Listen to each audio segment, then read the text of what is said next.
Hello students, हमने previous lectures में transition elements क्या होते हैं और उनकी पीरियोडिक टेबल में क्या पोजीशन है इसके बारे में जानकारी हासिल की थी।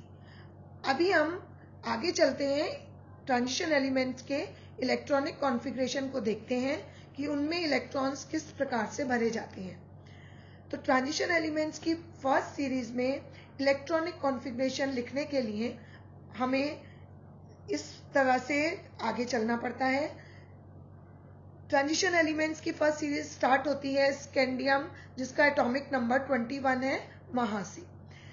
तो 1s2, 2s2, 2p6, 3s2, 3p6।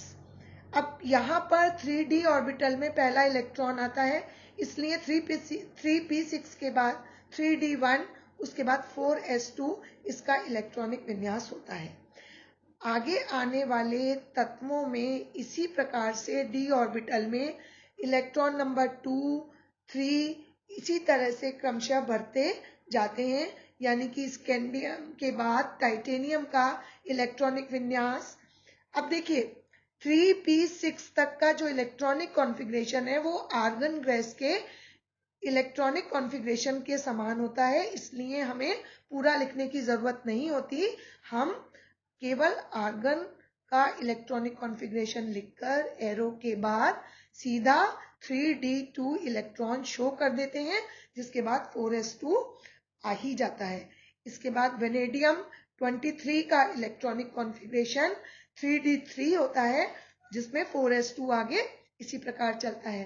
इसके बाद आने वाले चौथे तत्व यानी क्रोमियम के इलेक्ट्रॉनिक कॉन्फ़िगरेशन में सीरीज के अकॉर्डिंग इसका इलेक्ट्रॉनिक विन्यास 3d4 4s2 होना चाहिए, लेकिन उसके स्थान पर इसका इलेक्ट्रॉनिक विन्यास 3d5 4s1 होता है। इसके निम्नलिखित दो कारण होते हैं, ये बहुत इंपॉर्टेंट है, इस पर अक्सर क्वेश्चन पूछा जाता है, तो हमें इस पे बहुत ध्यान देने की जरूरत है।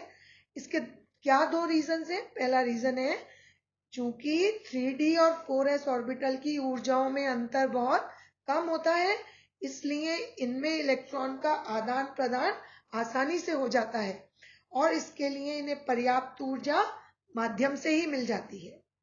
इसका दूसरा इंपॉर्टेंट रीजन ये है कि वैकेंट ऑर्बिटल यानी रिक्त कक्षक, हाफ फिल्ड ऑर्बिटल्स और फुल फिल्ड ऑर्बिटल्स की स्टेबिलिटी इनकम्प्लीट ऑर्बिटल की तुलना में बहुत ज्यादा होती है, यानी जो आधे भरे कक्षक हैं या रिक्त कक्षक हैं या पूर्ण भरे कक्षक हैं वो बहुत अधिक स्थायी होते हैं, बजाय उनके जिनमें अधूरे इलेक्ट्रॉन्स भरे हुए होते हैं।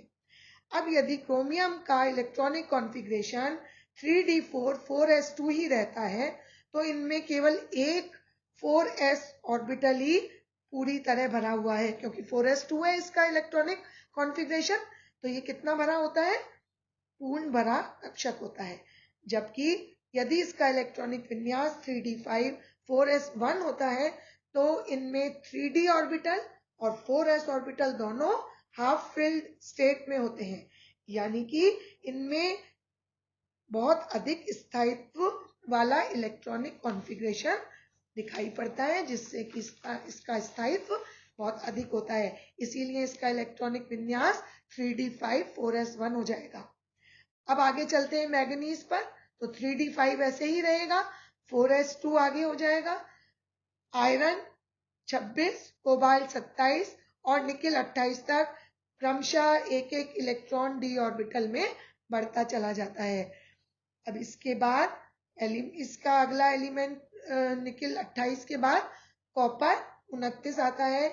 इसमें भी देखिए क्रोमियम की तरह 4s ऑर्बिटल का एक इलेक्ट्रॉन निकलकर 3d ऑर्बिटल में आ जाता है, जिससे दोनों ही ऑर्बिटल्स क्रमशः हाफ फिल्ड और फुल फिल्ड ऑर्बिटल में बदल जाते हैं और एक स्थायी इलेक्ट्रॉनिक विन्यास को प्राप्त करते हैं। तो कॉपर का इलेक्ट्रॉनिक विन्यास अब क्या हो जाएगा?